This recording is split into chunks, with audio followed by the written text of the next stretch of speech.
Greetings, YouTube, and welcome to a video today that is a direct response to the number one question that I have received this week. I always get random requests for videos, and normally these requests are dealing with specific topics. A lot of people hit me up in the Line app. Usually, if you search Prof Hoff, it's pretty easy to find me.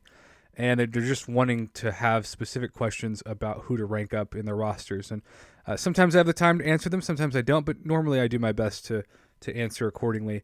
And that's standard. But lately, I've gotten the same question over and over to the point where I'm like, you know what, I just want to put out a video.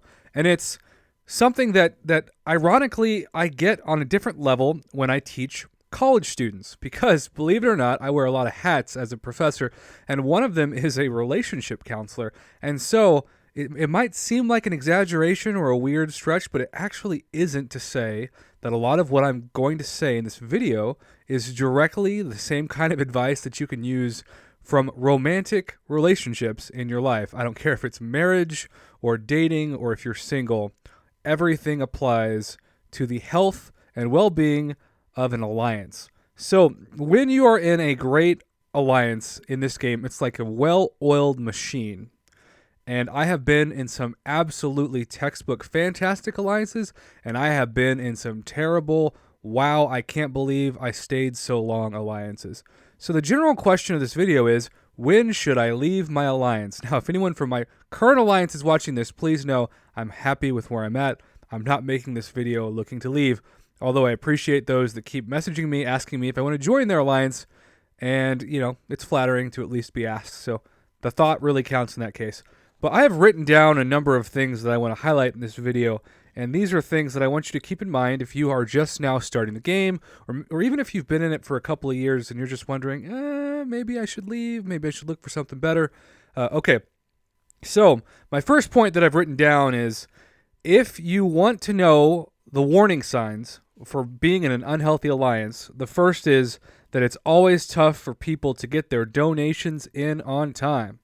Now, this can be something that should be automatic, but it is amazing how you have those lazy losers, as I like to call them, that always, it's like trying to collect rent at the end of the month, only in this case it's at the end of the week, and people just say, hey man, sorry, don't got it this week. Look, if you can't, you know what you signed up for when you joined an alliance. If you can't put forth the effort to do the minimum, you should be kicked. And if your alliance leaders, if your officers are not wanting to kick people that aren't putting consistent donations out every week, that's a warning sign you should leave your alliance. That's number one.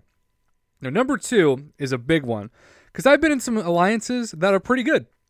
Everyone gets donations, communication's pretty good, but it just is simply that you aren't really growing.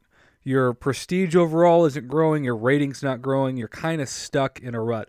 So if you notice after a few weeks or even a few months that the prestige of your alliance is not going up, and therefore it's not easy to get better rewards, especially from Alliance Quest and Alliance War, this is a sign that if you're growing and no one else is, you should probably go to a better alliance where everybody's trying to grow their roster so that you're advancing in the game and not stuck in the mud.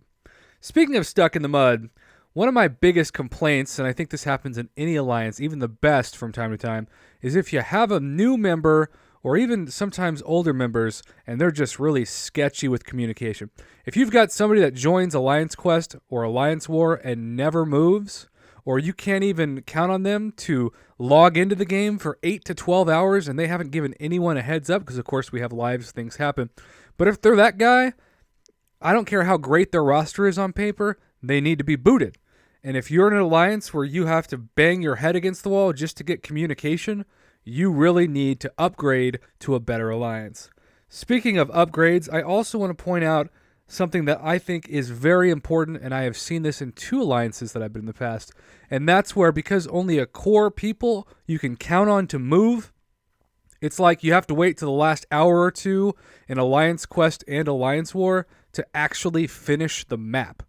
If you used to go from going through map 5, for example, and finishing with like 6 hours to go, and suddenly you're stressing in the last hour, you're in an unhealthy alliance, and you should really think about upgrading.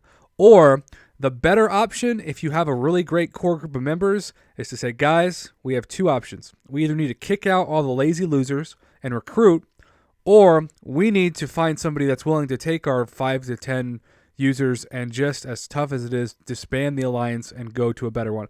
Merging alliances with really strong members can create a fantastic experience, but what you don't want is to be so scared to do that you end up just continuing to keep the lazy losers alive and well, because those moochers are going to actually do nothing but make it frustrating for you. And eventually, I think a lot of people can attest to this.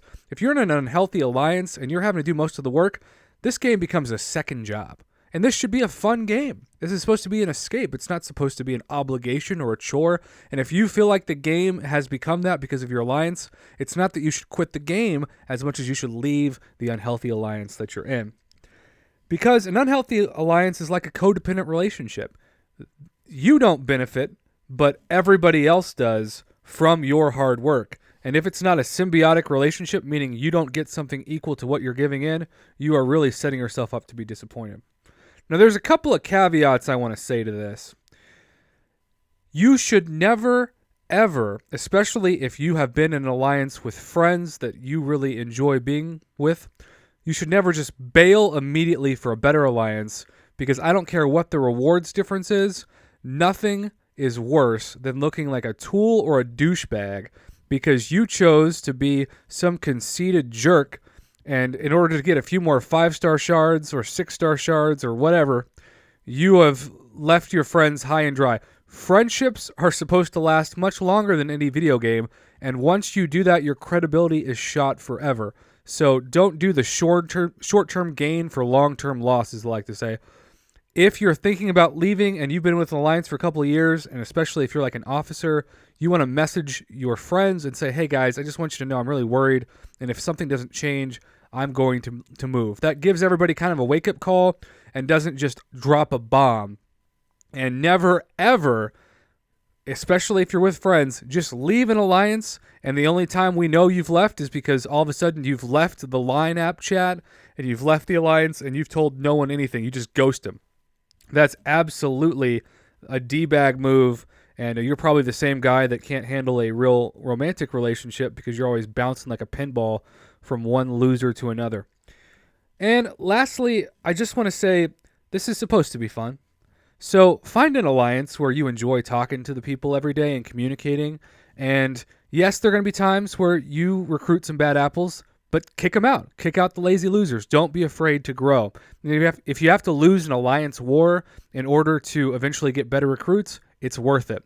But the main theme from this video is this. You don't want to be the person that does all the work and gets none of the benefits.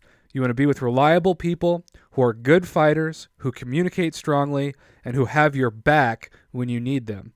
If you are holding up your alliance and making it basically a case where you've just got a bunch of moochers, it's time to leave. So I hope that answers at least 5 of you who have asked me this exact question in the last week.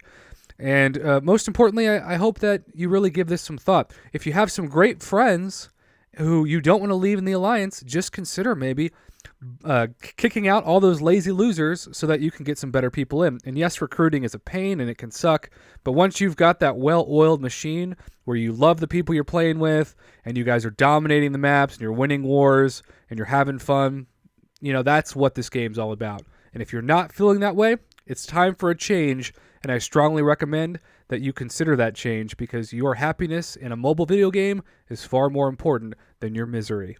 Thanks for watching, YouTube.